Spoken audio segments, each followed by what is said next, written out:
சுட்டான போங்க நண்பர்களே, சுட்டான போங்க. அப்பா இது பார்க்க டிடிஎஃப் மாதிரி அப்பா இருக்குது, இல்ல கேக்குற டிக்கெட் ஃபினாலே மாதிரியா இருக்குது. அது என்னப்பா ஒரே டாஸ்க்ல லெவல் 1 லெவல் 2 லெவல் 3 எல்லாம் வச்சுட்டு இருக்கீங்க. அதான் டாஸ்க் இல்ல அப்படிதானே? ஏன்னா தெரிஞ்சு போச்சு உங்ககிட்ட வேற புது டாஸ்க் இல்ல, ஸ்டாக் இல்லாத காரணத்தினால ஒரே டாஸ்க் ரிட்டர்ன் லெவல் 2 லெவல் 3 வச்சு அப்படியே எங்களுக்கு அரைச்ச மாவு அரைச்சு காட்ட போறீங்க அப்படிதானே? இப்போ ஆல்ரெடி லெவல் 1 முடிஞ்சு நம்மளாம் நினைச்சிட்டு இருந்தோம் அந்த ப்ரோமோ எல்லாம் பார்த்துட்டு, என்ன இந்த ப்ரோமோல ஒரு 5 பேர் ஆடுறாங்க, காலையில நடந்த டாஸ்க்ல அந்த 5 பேர் தானே ஃபர்ஸ்ட் அவுட் ஆகி வெளியே போயிருந்தாங்க, அப்ப அந்த 5 பேர் வச்சு ரெண்டாவது திரும்பி இந்த டாஸ்க் விளையாடுறாங்கன்னு பார்த்தா அப்படிதான் இல்ல. ஓகேவா? இது லெவல் 2 சொல்லி அறிவிக்கிறார் பிக் பாஸ். லெவல் 2 அறிவிக்கிறாரு. அறிவிச்சிட்டு அங்க இன்னொரு ட்விஸ்ட் இருக்கிறாரு. மொத்தம் 3 பேருக்கு தான் நான் வந்து பாயிண்ட்ஸ் கொடுப்பேன்னு சொல்லியிருக்காரு. அப்படியே கடைசியா இருக்க 3 பேருக்கு தான் பாயிண்ட்ஸ் கொடுப்பேன். கடைசியா இருக்க உங்களுக்கு 3 பாயிண்ட்ஸ். கடைசிக்கு முன்னாடி ஒருத்தன் எவிக்ட் ஆவால, அந்த கடைசியா யாரோட போட்டோ எரிக்கப்படுதோ அவனுக்கு வந்து 2 பாயிண்ட்ஸ். அந்த 2 பேருக்கு முன்னாடி யாரோ ஒருத்தர் எவிக்ட் ஆகி வெளியே வந்திருப்பாங்கல்ல அவங்களுக்கு 1 பாயிண்ட். மொத்தம் 3 பேருக்கு தான் நாங்க பாயிண்ட் கொடுப்போம்னு அறிவிக்கிறாங்க. அறிவிச்ச உடனே வீட்டுக்குள்ள அலைன்ஸ் பேச ஆரம்பிச்சாங்க. அறிவிச்ச உடனே டீம் சேர்றதுக்கு பேச ஆரம்பிச்சாச்சு ப்ரோ. உடனே டீம் ஃபார்ம் பண்ண ஆரம்பிச்சாச்சு. முத்துக்குமாரன் தான் இதுக்கு தேவையில்லாத ஆணி எல்லாம் புடுங்கறதால எனக்கு தெரிஞ்சு முத்துக்குமாரன் தான் நினைக்கிறேன். சத்தம் கட்டாம இருக்க மாட்டியா ப்ரோ? நீ சத்தம் கட்டாம இருக்க மாட்டியாங்கற, நீ புடுங்கன ஆணிக்கு பத்தியா தேவையில்லாம ஒன்ன போட்டு முடிச்சு விட்டானு. இவரே பிளான் போட்டு இவருக்கான பிளான் கடைசில இவருக்கே பேக் ஃபயர் ஆயிட்டு. அதாவது சத்தம் கட்டாம காலங்காத்தால மாதிரி தனித்தனி ஆடி இருந்தா கூட எனக்கு தெரிஞ்சு அந்த ஸ்கோர் வேற யாருக்கா போயிருக்கும். ஏன்னா ஆல்ரெடி வீட்டுக்குள்ள உட்காந்து அருண், விஜய், விஷால், ராணோ எல்லாம் ஒன்று பேசிட்டு இருந்தாங்க, கேங் ஃபார்ம் பண்ணி ஆடக்கூடாது, இந்த டீம் வந்து இப்படி இப்படி போக கூடாது, அப்படி இப்படி போக கூடாது, டிடிஎஃப் டாஸ்க் நம்ம இப்படித்தான் ஆடணும் மாதிரி பயங்கரமா இந்த டீம் சேரக்கூடாது அப்படின்னு சொல்லி பேசிட்டு இருந்தாங்க. பிக் பாஸ் எப்ப அறிவிச்சாரோ, பிக் பாஸ் அறிவிக்காரு, பிக் பாஸ் வந்து லெவல் 2 சொல்லி அறிவிச்சாரோ, அறிவிச்சோடனே முத்துக்குமரன் போய் என்ன பண்றான், அருணை கூட்டு நம்ம டீம் போட்டுடலாமா, நம்ம ஒரு 5 பேர் சேர்ந்த டீம் ஆடலன்னு சொல்லிட்டு முத்துக்குமரன், விஜய், விஷால், ராணோ, அப்புறம் நம்ம தீபக் 5 பேர் சேர்ந்து அருண் அந்த 5 பேர் சேர்ந்து ஒரு டீமா ஃபார்ம் ஆகுறாங்க. அப்படி டீமா ஃபார்ம் ஆன உடனே எனக்கு தெரிஞ்சு போச்சு, ரைட் இது விளங்கவே விளங்காது, கண்டிப்பா இது முத்துக்குமரனுக்கு தான் பேக் ஃபயர் ஆகும் எனக்கு தெரிஞ்சு போச்சு. ஏன் நல்லா ப்ரோ இதுல ஃபர்ஸ்டே தெரியும் ப்ரோ, இது முத்துக்குமரனுக்கு தெரிஞ்சிருக்கணும் ப்ரோ, நல்லா ஒன்று தெரிஞ்சுக்கோங்க ப்ரோ. இவனே தீபகனை தவிர்த்து மத்த 3 பேருக்கு ஆல்ரெடி கேங் தான் ப்ரோ. இப்படி இவன் முத்துக்குமரன், தீபக் இந்த 2 பேரை தவிர்த்து அந்த 5 பேர்ல மீதி 3 பேருமே ஆல்ரெடி கேங் தான் ப்ரோ. அந்த கேங் கூட போய் நீ ஒரு கேங் ஃபார்ம் பண்ணா அந்த கேங் கடைசி நேரத்துல என்ன பண்ணுவாங்க, ஒன்னதான் போட்டு தள்ளுவாங்க. அது தெரியாத அவனுக்கு, இதுவே தெரியாம ஒரு மட்டமா ஒரு பிளான் ரெடி பண்ணி கேங் ஃபார்ம் பண்ணியாச்சு. இவன் இங்க கேங் ஃபார்ம் பண்றத பார்த்துட்டு அந்த பக்கம் ரயான் என்ன பண்ணிட்டானா, அங்க ஆல்ரெடி கேங் ஃபார்ம் ஆயிட்டு இருக்குது, நம்ம ஏதாவது ஒன்று பண்ணி ஆகணும்னு சொல்லிட்டு அவங்க ஒரு 5 பேர் ஃபார்ம் ஆகுறாங்க. அங்க 4 பொண்ணுங்க ஒரே ஒரு பையன் தான். ஓகேவா? நம்ம ஜாக்லின், மஞ்சரி, பவித்ரா, சௌந்தர்யா, ரயான் இந்த 5 பேர் அங்க ஒரு கேங்கா ஃபார்ம் ஆகுறாங்க. அந்த கேங் ஃபார்ம் ஆயிட்டே இருக்கும்போதே மஞ்சரி வந்து நாக்கா முத்துக்குமரன்ட்ட கேக்குறாங்க, எப்படிடா நம்ம டீமுக்கு அரியான்னு சொல்லி கேக்குறாங்க. அப்ப கேட்டா கூட இவன் எதுவுமே இல்லாம, இல்ல நாங்கெல்லாம் ஒரு கேங்கா ஃபார்ம் ஆயிருக்கோம், நாங்கெல்லாம் ஒரு டீமா சேர்ந்து ஆட போறோம், வாங்க மேட்ச் போட்டு பாத்துக்கலாம்னு சொல்லி சொல்றான். எனக்கு அப்பவும் நம்பிக்கை இல்ல, ரைட் இவனை முடிச்சு விட போறான்னு சொல்லி தான் நான் யோசிச்சுட்டு இருந்தேன். அதே மாதிரி அங்க கேங்கா ஃபார்ம் ஆகி டாஸ்க் நடத்துறான். அந்த டாஸ்க் பார்க்க எனக்கு என்னமோ டிடிஎஃப் டாஸ்க் மாதிரி தெரியல, செங்கலா 2.0 டாஸ்க் மாதிரி இருந்துச்சு. ஓகேவா? ஏன்னா எடுத்தடுப்புல என்ன பண்றான்னு தெரியுமா, எவனும் போட்டோக்கு நேரா ஓடல ப்ரோ. நான் சொன்னா டிடிஎஃப் டாஸ்க் அழிச்சிரோன்னு சொன்னா எவனும் போட்டோக்கு நேரா ஓடல.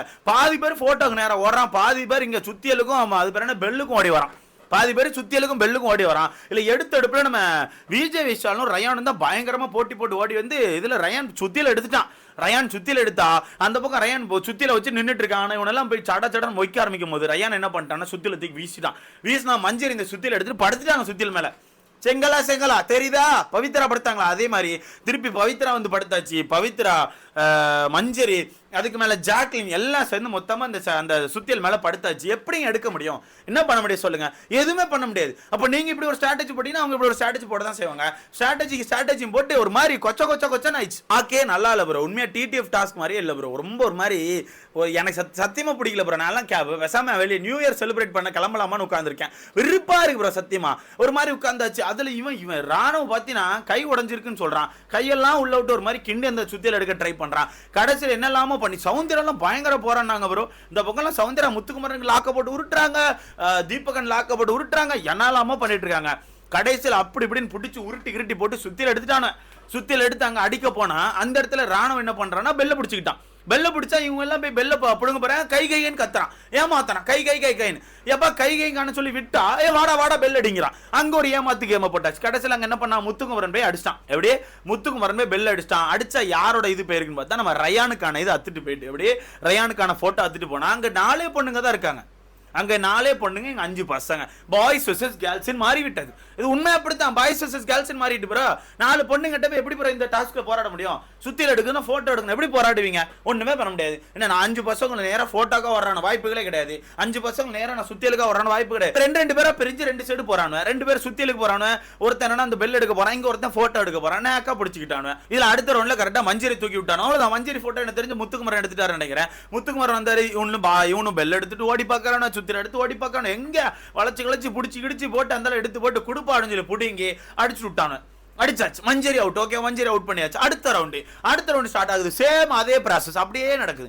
நம்ம ஜாக்லின் அவுட் பண்ணியாச்சு. சேம் அதே ப்ராசஸ் அடுத்து நடக்குது. நம்ம சௌந்தர்யா அவுட் பண்ணியாச்சு. சேம் அதே ப்ராசஸ் திருப்பி நடக்குது. நம்ம பவித்ரா அவுட் பண்ணியாச்சு. அவ்வளவுதான். பவித்ரா அவுட் பண்ணியாச்சு. இதுல நல்லா ஒண்ணு தெரிஞ்சுக்கணும். முத்து ஒண்ணு பேசியிருந்தான். என்ன பேசியிருந்தான் தெரியுமா? நம்ம அலைன்ஸ் போடுறோம், அந்த 5 பேரை முடிச்சுட்டு அடுத்த நம்ம 5 பேரை ஆடும் போது நம்ம தனித்தனி கேம் தான் போடணும், இண்டிவிஜுவல் கேம் மட்டும் தான் போடணும்னு சொல்லிட்டான். ஓகேவா? முத்து என்ன சொல்லியிருந்தான்? இண்டிவிஜுவல் கேம் மட்டும் போடணும்னு சொல்லியிருந்தான். ஆனா யார்கிட்ட சொல்லியிருக்கான்? இந்த டீம் எல்லாம் சொல்லியிருக்கான். இந்த டீம் தான் கேட்காத, இது அவனுக்கு தெரிஞ்சிருக்கணுமா? இவனே தானே கொண்டு தேவலாம் தலையை விட்டுருக்கான். இதுல அங்க சொல்லியாச்சு. சொல்லிட்டு இவன் சௌந்தர்யா அவுட் பண்ணும்போதே ஒன்று சொல்லியிருந்தான். சௌந்தர்யா அவுட் பண்ணியாச்சுல, இதுக்கப்புறம் இண்டிவிஜுவல் ஆடலாமான்னு சொல்லி கேட்கும்போது சரி வேணாம், திருப்பி பவித்ரா மட்டும் நம்ம அவுட் பண்ணிடலாம். பவித்ரா மட்டும் அவுட் பண்ணிட்டு திருப்பி இண்டிவிஜுவல் போடலாம்னு சொல்லிட்டு எல்லாத்தையுமே சொல்லியாச்சு. இன்க்ளூடிங் ராணுவட்ட கூட சொல்லியாச்சு. ராணுவட்ட சொல்லியாச்சு பவித்ரா அவுட் பண்ணிட்டு நம்ம இண்டிவிஜுவல் பிளே தான் போடணும்னு சொல்லியாச்சு. ஆனா அங்க ராணுவ இண்டிவிஜுவல் பிளே தான் போட்டிருக்கான். நான் தப்பே சொல்ல மாட்டேன், சொல்றதை கேளுங்க. சொல்லியாச்சா? பவித்ரா அவுட் பண்ணியாச்சு. அடுத்த ரவுண்டு ஸ்டார்ட் ஆகுது. அந்த 5 பேர் சேர்ந்து ஓடி வராங்க. ஓடி வரும்போது ராணோ மட்டும் கிராஸ் அடி போட்டான். ராணோ மட்டும் கிராஸ் அடி போட்டு வந்து ஹேமரை கையில் எடுத்துட்டு அடிக்க போற நிற்கிறான். பார்த்து அங்க இருந்து கரெக்டா அருண் வந்து முத்துக்குமரனுக்கு நான் போட்டோ தூக்கிட்டு ஓடி வந்துட்டான்.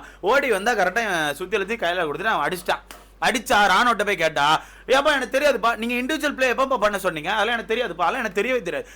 இது வந்து அன்னெத்திக்கல் அப்படிலாம் கிடையாதுப்பா, இதெல்லாம் எத்திக்கு தான்ப்பா, நீ என்னப்பா இப்படி பேசுறேன்னு சொல்லிட்டு அவன் ஆர்குமெண்ட்டை போட்டுட்டு இருக்கான். அங்க தீபக் அண்ணன் வந்துட்டு விடுறா, அப்படிதான் இருக்கும்டா, இதுல ஒண்ணு நம்ம சொல்றதுக்குலடா, விடுறான்னு சொல்லி அவர் சொல்லி பார்க்காரு. இருந்தாலும் அவனுக்கு மனசு கேட்கல.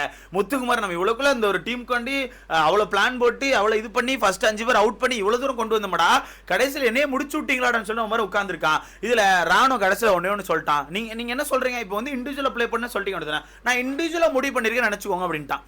அவ்வளவுதானே, முடிஞ்சு போச்சு. அவன்கிட்ட போய் என்ன கேட்க? அவன் இப்ப இண்டிவிஜுவலா முடிவு பண்ணிருக்கான்பா. முத்துக்குமரனுக்கான போட்டோவை முடிச்சு கட்டணும்னு சொல்லிட்டு ராணோ அந்த இடத்துல இண்டிவிஜுவலா முடிவு பண்ணிருக்காரு. அவர்கிட்ட போய் நம்ம எதுவும் கேட்க முடியாது, சத்தியமா கேட்க முடியாது. என்ன கேட்க முடியும் நினைக்கிறீங்க?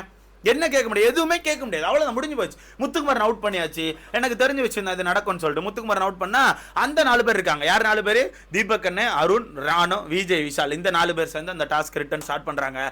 இதுல நம்ம கண்டிப்பா தீபக் அண்ணனுக்கு பயங்கரமான ஃபயர் விடுவேன். அந்த மனுஷன் ஓடி வந்தார் பாருங்க, கிட்டு ஓடி வந்து அருணுக்கான போட்டோ எடுத்து கிட்டு ஒரு யூட்டனை போட்டு விஜய் விஷாலுக்கு இணையா ஓடி வராரு. விஜய் விஷாலும் தீபக்கும் ஒரே மாதிரி ஓடி வராங்க. வந்த ஸ்பீடுக்கு சட்டன்னு சுத்தி எடுத்துட்டு ஒரே அடி டொம்மன் அடிச்சு அருண் அவுட் பண்ணிட்டார். அவுட் பண்ணா அவருக்கு ஒரு மாதிரி அட்ரினல் ரஷ் ஆயிடுச்சு போல, ஒரு மாதிரி இந்த குதிக்கிறாரு. பார்க்க நல்லா இருந்துச்சு, உண்மையா பார்க்க நல்லா இருந்துச்சு. ஆனா டாஸ்க் நல்லா இல்ல. எப்படி டாஸ்க் நல்லா? சத்தியமா நல்லா இல்லை, எனக்கு பிடிக்கல. உங்களுக்கு எப்படின்னு தெரியல என்பது, உங்களுக்கு மேபி பிடிச்சிருக்கலாம், எனக்கு பிடிக்கல, சத்தியமா பிடிக்கல. அங்க அருண் அவுட் பண்ணியாச்சு. கடைசி 3 பேர் யார் இருக்கா? தீபக் அண்ணன், ராணோ, விஜய் விஷால். இந்த 3 பேர் தான் கடைசியா இருக்காங்க. நமக்கு தெரிஞ்சு வச்சிருந்தா இந்த 3 பேர் கடைசியா இருந்தா கூட கண்டிப்பா இந்த 3 பேர் வந்து அவங்களுக்குள்ள எப்படியா ஒரு பிளே போடுவாங்கன்னு சொல்லி. அதே மாதிரி கடைசியில் என்ன ஆகுது? விஜய் விஷால் ஓடி வந்து அடுத்த ரவுண்ட் ஸ்டார்ட் ஆகுது. விஜய் விஷால் ஓடி வந்து தீபக் அண்ணன் போட்டோ எடுத்துட்டார். தீபக் அண்ணன் போட்டோ எடுத்துட்டு வந்து இதுல தீபக் அண்ணன் திருப்பி அடிச்சிருப்பாரு. தீபக் அண்ணன் எனக்கு தெரிஞ்சு விஷால் போட்டோ இல்ல ராணோ போட்டோ ஏதோ ஒரு போட்டோ எடுத்துட்டாரு. எடுத்துட்டு ஒரு யூட்டன் போட்டு ஓடி வரும்போது விஷாலுக்கான கால் தட்டி கீழே வந்துட்டார் மனுஷன். இல்லைன்னா வந்திருப்பாரு கண்டிப்பா. இல்ல விஷால் வந்து தீபக் அண்ணன் போட்டோ முடிச்சு விட்டான். ஸோ கடைசியா வீட்டை வெளியே யார் போறா? தீபக் அண்ணன் போறாங்க. தீபக் அண்ணன் 1 பாயிண்ட். அடுத்து நம்ம விஜய் விஷாலும் ராணோ ஆடுறாங்கல்ல, விஜய் விஷால் ராணோ ரொம்ப மெதுவா வந்து நீ அடிச்சுக்கோ அப்படின்னு மாதிரி 2 பேரும் விட்டு கொடுத்தாச்சு. இதுல வந்து ராணோ வந்து எவிக்ட் ஆகி வெளியே போறாப்ல, விஜய் விஷால் வின் பண்றாப்ல. விஜய் விஷாலுக்கு 3 பாயிண்ட் கொடுத்துருக்காப்ல, ராணோக்கு 2 பாயிண்ட் கொடுத்துருக்காப்ல. விஜய் விஷால் ஏதோ பாயிண்ட் ஹைல இருக்கீங்கன்னு சொன்னீங்க, அது 3 பாயிண்ட் தான் கொடுத்துருக்காங்க. போய் ஃபைனல் ரவுண்ட் வைப்பீங்களா? அப்போ இந்த டாஸ்கே ஃபைனல் ரவுண்ட் ஒன்று வைப்பீங்களா? ரைட்டா? அப்ப டெய்லி ஒரே டாஸ்க லெவல் 1, லெவல் 2, லெவல் 3 அப்படிதானே? போர். அவ்வளவுதான் நண்பர்களே. இது எனக்கு தெரிஞ்சு சேம் அதே கான்செப்ட் தான் ரிப்பீட் ஆகும் ப்ரோ. வேற என்ன பெருசா ரிப்பீட் ஆகும் நினைக்கிறீங்க? சேம் அதே கான்செப்ட் தான். ராணோ இதே வேலையை பார்க்க போறான். நான் இப்படி தான் ஆடுவேன், இப்படி தான் பண்ணுன்னு சொல்ல போறேன். இதுல நம்ம ஒன்னும் சொல்றதுக்கு யார் மேல என்ன குறை சொல்ல எனக்கு தெரியல. இதை பத்தி உங்களுக்கான கருத்துன்னு சொல்லி மறக்காம கமெண்ட்ல போடுங்க. எனக்கு தெரியலங்க, இது ஒரு மாதிரி ஒஸ்டா போயிட்டு இருக்குது. பாய்ஸ் வர்சஸ் கேர்ள்ஸ் கான்செப்ட்லாம் ரொம்ப கேவலமா இருக்குது. முத்து தேவையில்லாம ஒரு கூட்டணி அமைச்சிட்டான். இது ரொம்ப மோசமா இருக்குது.